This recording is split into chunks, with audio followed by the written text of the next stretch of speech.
واللي حذرت الناس منه من سنين حصل وبيحصل دلوقتي. قال لي افتح ايدك، فتحت ايدي راح حاطط لي حاجه زي ميه بيضه كده، وقال لي اعمل على جلابيه، على الجلابيه كده، رحت عامل على الجلابيه.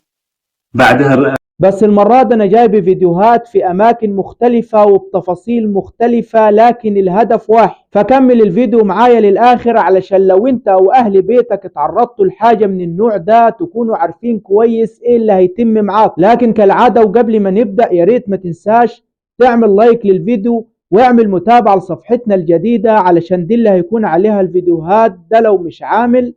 وصلوا على النبي. من حوالي 3 سنين أو أكتر اتكلمت عن طرق سرقة بتكون عن طريق السحر، وما بيكونش سرقة عادية، لا ده نهب البيت بالكامل. أيوة بالظبط زي ما سمعت كده، ولا بيغصبك على حاجة ولا بيهددك بأي حاجة ولا حتى بيعلي صوته عليك. ده أنت كده بكامل إرادتك بتلم كل اللي في البيت وتدهوله. ويوم ما اتكلمت عن مجموعة ستات بيلفوا على البيوت في أماكن مختلفة، لكن دلوقتي الوضع اتطور خالص. هنيجي لأول حالة معانا حصلت في محافظة سوهاج.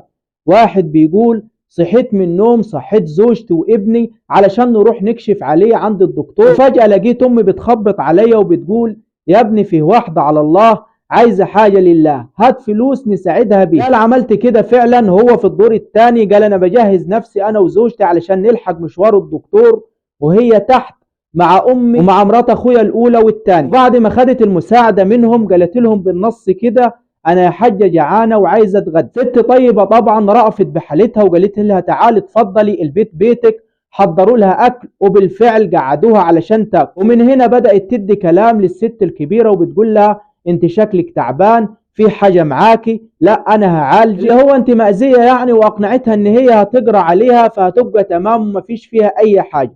لكن طلبت طلب غريب، قالت هاتوا اي حاجة فضة من البيت علشان اقرا عليه. طبعا كل ده شغل دجل وشعوذة وهم ما يعرفوش عنه حاجة. بالفعل جابوا ليها اكتر من حاجة فضة، بصت في الحاجات الفضة اللي في ايدها قالت لا دول مش مختومين، انا عايزة حاجة مختومة، شوفوا الذهب اللي في البيت. ومن هنا بدأت تديهم كلام كل الستات اللي في البيت، بدأت تديهم كلام وهم يرددوه، وحسب كلامهم ان بعد الكلام اللي هي فضلت تقوله وهم يرددوه بعدها بدقيقة او 2 او اكتر زي اللي غابوا عن الوعي. طبعا هي خلاص كانت في الوقت ده سحرتهم واي حاجة هتقولها ليهم هينفذوها.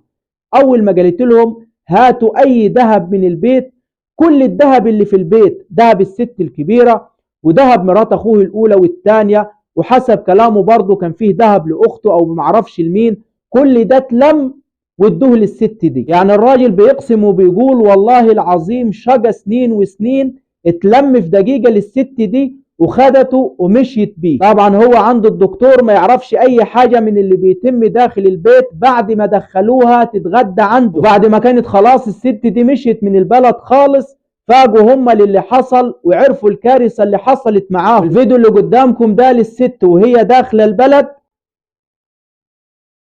وده الفيديو الثاني بعد ما طلعت وخلاص قشطت البيت باللي فيه. ونيجي لتاني حالة ودي في محافظة الغربية. راجل كبير في السن واخد فلوس ورايح يشتري علف، وإذ فجأة واحد يقابله في الشارع يقول له أنا جاي لك من طرف سيدي فلان وفلتكان ومن الحضرة الفلانية ومن الذكر، فانت عندك وعندك وعندك وانا جاي احل المشكله اللي حاصله معاك. ودول ما كانوش واحد، دول كانوا 2 متفقين مع بعض. واحد قابل واتكلم معاه وقال له عندك مشكله، والتاني جاله وقال له المشكله اللي عندك هتتحل، بس خد الدهان ده وادهنه على جسمك.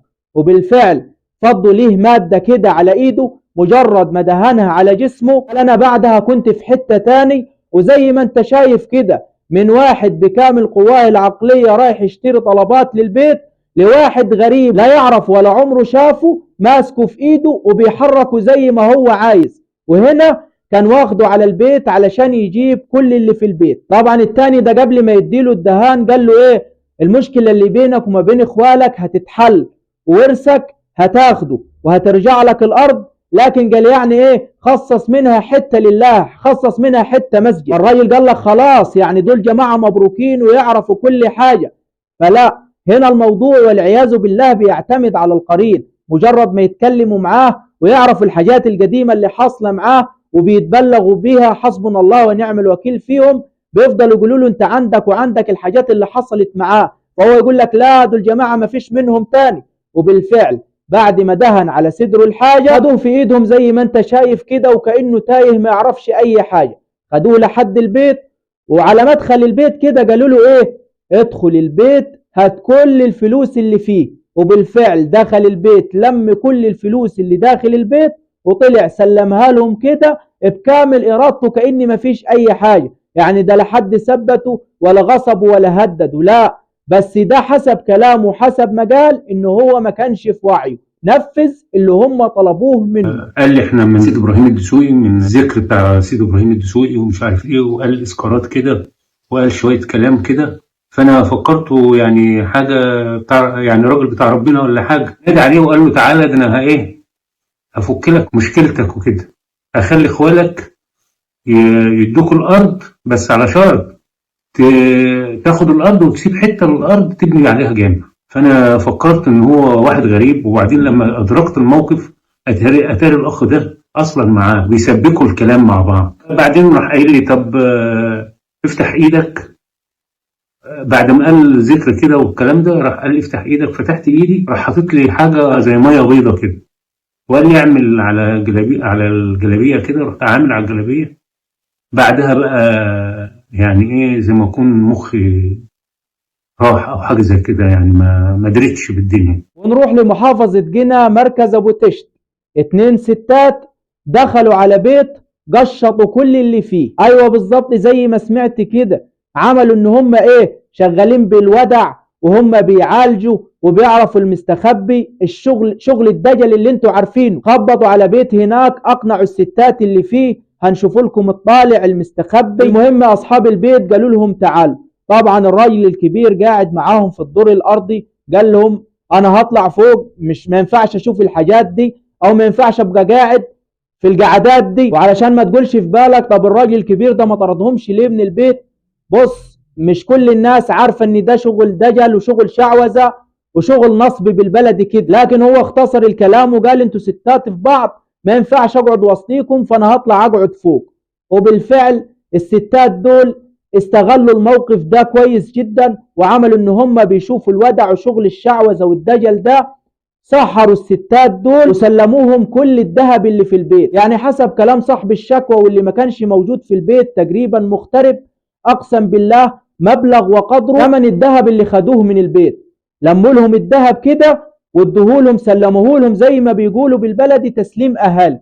يعني لا هات عافيه ولا غصب ولا انا ببتزك بحاجه، لا، لموا الذهب وما كانوش برضه حاسين، قالوا ما كناش في وعينا. مجرد ما قالوا لنا كم كلمه او عملوا كم حاجه كده خلاص انا هامر وانتوا نفذوا. يعني الموضوع ده اتكلمت عنه من زمان، نفس الطريقه نفس الاسلوب، التفاصيل مختلفه لكن الهدف واحد. علشان كده بنحذر كل الاهالي، الناس المغتربه، الناس الموجوده، وصوا اهاليكم موجودين في البيت او مش موجودين. ما ينفعش ستات غريبه تدخل البيت وتقعد وتاخد راحتها وتفضل تاخد وتدي معاهم في الكلام كده، ما ينفعش. هتساعد يبقى ساعد من غير كلام، من غير قلنا وقالوا تعالي وادخلي وخد راحتك وبعدين نقول يا ريت اللي جرى مكان. الحافظ في النهايه ربنا سبحانه وتعالى، لكن احنا لازم ناخد بالاسباب، فالناس تاخد بالها. ويا ريت الناس اللي بتشوفني دلوقتي تعمل مشاركه للفيديو ده في كل مكان كرسالة توعية للجميع. بس كده، وانا اسف اني طولت عليكم، يا رب يحفظنا جميعا. اشوفكم على خير، والسلام عليكم ورحمة الله وبركاته.